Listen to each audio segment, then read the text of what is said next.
Drinking and driving.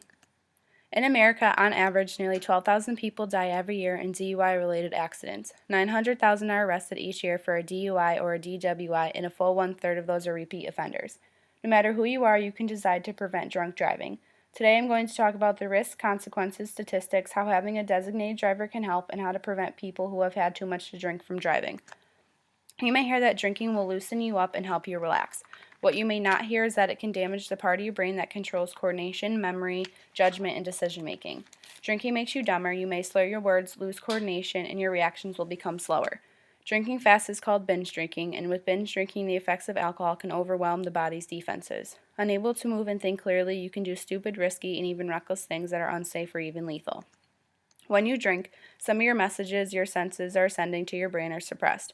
That means when the car in front of you is stopping, it may not register with your brain, or it may register far too late for you to act.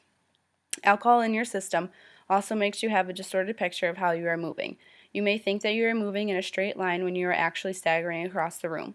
According to the U.S. Surgeon General, each year approximately 5,000 people under the age of 21 die as a result of underage drinking, and 1,900 of those deaths are from car accidents.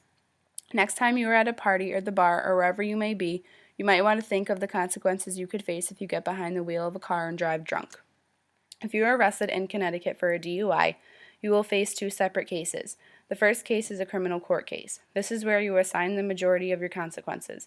The second case is the Connecticut DMV hearing. If you do not request a hearing, you will automatically have your license suspended. You are required by law to submit a blood or breath test to determine your blood alcohol concentration. If you refuse the test, you will face at least 6 months of license suspension. If you are convicted of your first Connecticut DUI offense, you will face fines between $500 and $1,000, jail time of at least 48 hours but up to 6 months, possible community service. You will also face license suspension. For first offenders, 6 months, second offenders, a year, third offenders, 3 years. Now I'm going to share with you some startling statistics. Young people are more susceptible to alcohol-induced impairment of their driving skills.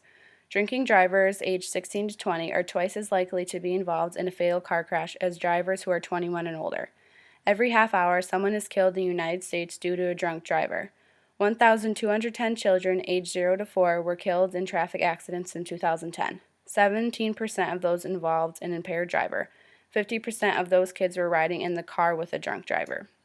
An average drunk driver will drive drunk 87 times before being pulled over. 90% of all drunk driving happens after drinking with family, friends, and coworkers.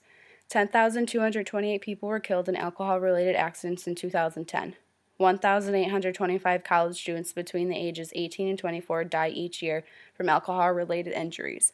Having a designated driver can help you and others from getting hurt. Designated drivers have saved nearly 50,000 lives and spared thousands of people from suffering injury from drunk driving. Each year, over 73,000 Americans have served as a designated driver or are driven home by one. A designated driver helps friends and family by keeping their driver's license, avoiding fines, staying out of jail, and prevents senseless injury and death.